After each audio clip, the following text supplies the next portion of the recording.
Visiting the Philippines. Be careful. Part 2. Money risks. If you are in an Australian Filipina relationship, inevitably you will visit the Philippines at least once. It's all part of the deal, as it were. Apart from the fact that you need to meet in person to get a visa, not just partner visas, but you won't have any success in getting a tourist visa from Philippines to Australia if you haven't met in person yet. You also need to see how she lives if you want to understand her. Filipinas and the Philippines culture are intertwined. She is not a short Aussie girl with a great suntan. She is most definitely Filipina, and that means to understand her properly, you need to understand the Philippines, or at least try. So yes, you need to visit, and you need to make sure you're safe by being aware of some of the dangers. This time we'll look at money risks, dangers, and sources of scams. Money risks. Rich man in a poor country. We've discussed this in depth in other blog posts, but it never hurts to revisit. Even if you just work as a clerk in the bank in Australia, in the Philippines you are a rich man. So you will always be a target for scams and for theft. Someone will want what you have. And you will not blend in. In Australia you can walk down the road anywhere and nobody takes any notice of you. But you're not in Australia, mate. You stick out like dog's proverbials here. Issue is that you need to look at yourself differently and know that you are a target. You are a bag of money on spotty white legs. Whilst the majority of people here are extremely kind, caring and giving, there are plenty of those in whom desperation has replaced morality, and they will scam you or rob you in a heartbeat. Be aware and be on your guard. So guard your valuables and guard your passport. If you lose your passport, you won't get on a plane out of here. You will need to get to the Australian Embassy and organise an emergency one. Couldn't tell you how long this will take, as I've never had to do it, but you may be stuck for a bit. Don't hand it over to anybody for anything. Hotels will want to see it for ID purposes, but don't let it out of your sight. Cash money, don't count it in plain sight of anyone, and never bring everything you have with you when you go out. Only take what you think you will spend on that day. The rest, leave it in the hotel room safe, or better still, leave it in the bank. Withdraw from the ATM what you need. Unless you're seriously in the boondocks here, you will find ATMs around, which are on the Maestro, however you say that, or Cirrus in most places. On ATMs, two things. Card scanners. These things will read your card number and PIN number. Stick to the major banks and ATM machines that are in plain sight. Avoid any independent machines or anything that looks dodgy, as it may have been modified. And watch who is watching you. Don't count your money where anyone can see. And don't walk back from the ATM to the hotel down a dark street. Exercise some caution. And on ATM cards and credit cards, I've always left them with my passport in the hotel safe. If someone steals your ATM card or credit card and you can't get money, you have a problem on your hands. With any money issue, be aware of the limitations of embassy support. They will not loan you money. They will not get you a plane ticket.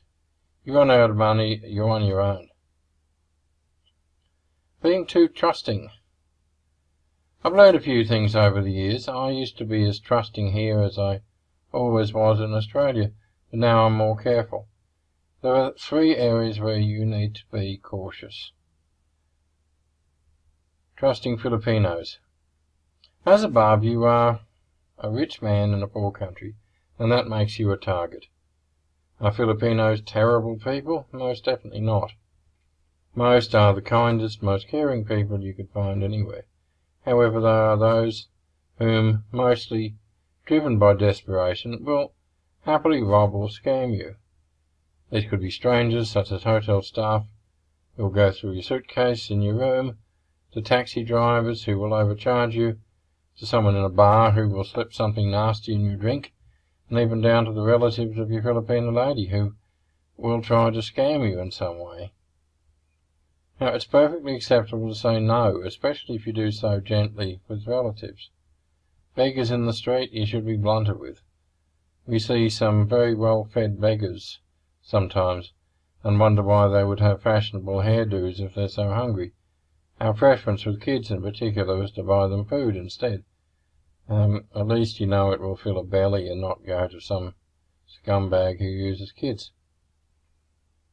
Trusting foreigners. This is one none of us expect, and it's a shock when it first happens. There are down-and-out Westerners here, including Australians. There were those who lived week to week because, well, A, they underestimated living costs, and they overestimated their own money-making ability, and or B, they lost their fortune to number 3 in my list here. I'll get to that shortly. There are Aussies or Yanks or Poms, etc. here who are really struggling, and some have no way of getting back home. Now, they can be pretty dangerous, actually, especially because you won't see it coming. So be aware. Trusting a Filipina lady. I would say about 15% of our clients make mistakes in their choice of Filipina wife or fiancé. There's nothing we can say or do, obviously. Sometimes we see it right from the start, and other times it surprises us too. Some settle here and lose their life savings. House is purchased in her name, bank account is in her name, then suddenly she tosses him out and he ends up with nothing. It happens. Other times the same thing happens in Australia. Or other times he sends the girl 100,000 pesos a month so she can live in luxury, and she has no intentions of going to Australia. She often hits him up with the sick Carabao stories too, to get a bit extra. Life is great when you have money, and if it means entertaining a trusting bloke for a couple of weeks a few times a year, then so be it. Once again, be aware of who and what you are here, and be aware that money makes people do bad things. Try to keep it out of the equation as much as you can, and you're more likely to get some sincerity. We have friends, we have relatives here, both white and not so white, and money has never changed hands even once. And Mila never asked for a cent when we were getting to know each other, so it can be done. Thank you. Thank you. I hope you enjoyed this video. If you enjoyed it and you would like to subscribe, you can click on the little button down the bottom corner there, and you can subscribe to our YouTube channel. There are regular articles on aspects of Australian visas to the Philippines on www.downundervisa.com.au. There's a blog page you can subscribe to. There is a free visa assessment form, and there are regular articles on aspects of Australian-Filipino relationships, which you can see on www.FilipinaWives.com.au.